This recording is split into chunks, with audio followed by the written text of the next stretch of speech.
So kanina lang, Diyos ko, nawiwiwi ako dahil. Tapos wala namang CR dito, gano'n.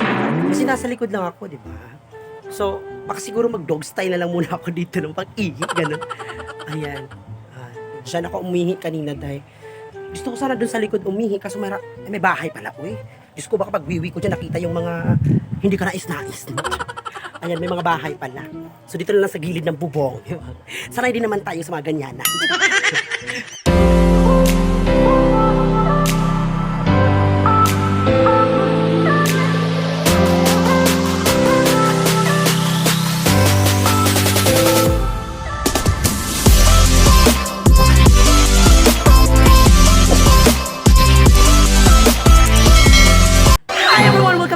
Channel Lomar sa Sarah Vlog! Ayan! So for today's video everyone is andito kami sa lugar, di ko alam kung anong lugar to dahil. Basta feeling ko Calbugos, kasi kanina dumaan kami sa Calbugos tapos ito siya. Eh hindi ko alam kung anong lugar to pero feeling ko Calbugos pa siguro to dahil yung mga ganun. So yun na nga, nakarating tayo dito, best, kasi si Ma'am Ayesa or yung beshi ko is nag-conduct siya ng interview sa mga farmers.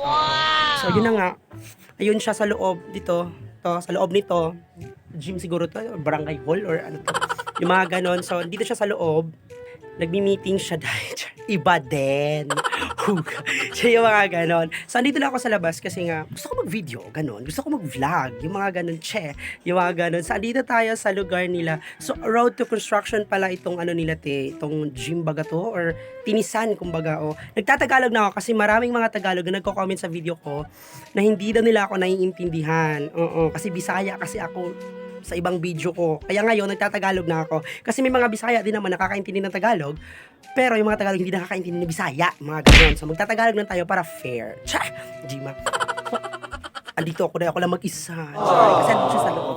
So, ipapakita ko sa inyo yung road to construction nila na ano, dahil. Mga may mapakapalapok dito, dahil. Diyos ko, ang lalim ng butas. Uy, kaya kang ilibing, dahil ng buhay. Ayan. So, ito yung lugar nila, best. Ayan. So, ito yung gym nila, or kumbaga tinisan nila, dahil. Oo. So, ayan, si ate. One of the staff. Tsa! Sa ano, sa barangay. Dito kasi kami sa barangay nila. So, mamaya, papakita ko sa inyo kung anong lugar to. Pero ngayon, dito lang muna ako sa labas. Kasi nahihiya ako sa daming tao dun sa loob. So, baka makita nila ako, ganun. So, ipapakita ko lang sa inyo yung road to construction nila dahil yan. Walang tao, no? Walang natatrabaho. Searching for guwapo. Yung mga ganun. Ang laki ng mukha ko dito, best. Oo, yung mga ganun. Oh, diba? Ang lalaki ng mga ano, mga haligi. Na may butas sila, ang laki na yun. Sobrang laki ng butas, day. Oo, feeling ko kasya talaga kayo, day. Kasyang-kasya talaga tayo dito, best. Natatakot ako, mahulog ako dito, day. Tapos, wala namang sasalo. Yung mga ganun. Sino ka ba para saluin? So, ayan, best, nagbablog. Diyos ko, okay, mga pa-filter. Ayun, ganyan. Papa ba? So, ayan. Huwag ko muna itong tanggalin, hindi ko na lang ito tatanggalin kasi nga, humaba na yung buhok ko ba? So, ayan. So, pinahaba ko yung buhok ko, Zay, mga ganun. So, andun si Ma'am Ayesha sa loob. So, siguro mag-video lang ako ng konti doon para makita nyo talaga na andun siya. Baka mapagkamalan pa ako ditong scammer. Diba, ganun. So, dapat, nakikita nyo talaga siya. So, papasok ako. Wala kasi akong mask na daladahay. Oo. Kaya lumabas ako, nakakaya puro sila nakamask. Diba? So, ako na lang mag-adjust. Ako na lang magpapalayo. Chima. So, pasensya ka sa mga Tagalog nato, no? Nga medyo, medyo, hindi talaga fluent, no? To speak Tagalog talaga kasi Bisaya talaga ako. Nandito kami sa Leyte, ganon. Leyte itong lugar namin. Tatagalog lang talaga ako para sa video ito, ganon. So, nakakaloka kayo. Ako talaga mag-adjust. Yung mga ganon. Hindi tayo masyadong malakas yung boses. So, mamaya pupunta na naman kami ng Kabungaan. Ayan, so, Kabungaan. So, Calbugos din dito tayo. So, Calbugos pala to. Then, pupunta kami ng Kabungaan mamaya pagkatapos dito. Kasi nga, magmi-meeting din naman sila. Mag-i-interview din naman siya. Ayan.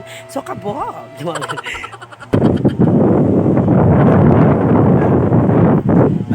Nakita nyo. Ayan. Video tayo. Ayan. So, ang ganda talaga ng ano nila, ng court nila. Nung dumaan ako dito, nung hindi pa to sinira, dahil dami mga lalaki, nagbabasketball, mga gwapa, yung mga ganun. Pero ngayon wala na kasi nga, road to construction pa yung kanilang basketballan day, mga ganon. Diba ang kaba? So, ayan. So, ang ganda ng lugar nila, pero sobrang tahimik, bes. Walang tao, day. Mga ganon. Kaloka. Ay. So, bye muna, day. Papasok muna ako dun sa loob. Char! A few moments later. So, hello! Update for today's video, no? So, ayan, hindi na lang ako pumasok dun sa loob kasi nga, nag-uumpisa na silang mag-meeting, day. Oo, so nakakahiya naman kung papasok pa ako, ganon. So, kanina lang, Diyos ko, nawiwiwi ako, day. So, wala namang CR dito, ganon. Kasi nasa likod lang ako, di ba? So, baka siguro mag-dog style na lang muna ako dito ng pag-ihi, ganon. Ayan. Diyan ako umihi kanina, day. Gusto ko sana dun sa likod umihi kaso may bahay pala, uy. Diyos ko, baka pag-wiwi ko dyan nakita yung mga hindi ka nais-nais, no? Ayan, may mga bahay pala. So, dito na lang sa gilid ng bubong. Sanay din naman tayo sa mga ganyanan. Kaloka ka. Diba, ganun. Diba? Kasi, ang pangit nila dyan. So, ayan, para akong tanga dito, para akong sira. Oo. Kasi nga, tawa ko ng tawa. Ako lang mag-isa. Diba, ganun. Pero okay lang. So, shoutout nga pala sa crush ko na hindi ako crush. Okay, guys. So, stop muna tayo sa pagmamahalan, no? Pagmamahalan na hindi naman para sa atin. Mga ganon. Ganon. So, yun na nga, everyone. Magbababay na muna ako for today's video. Cut off na tayo kasi uuwi na kami. Pupunta na kami ng Kabungaan. So, iba ding video doon pagdating ko doon. Ibang video din. So, iba din to. Ganon. So, ayan. Bye-bye!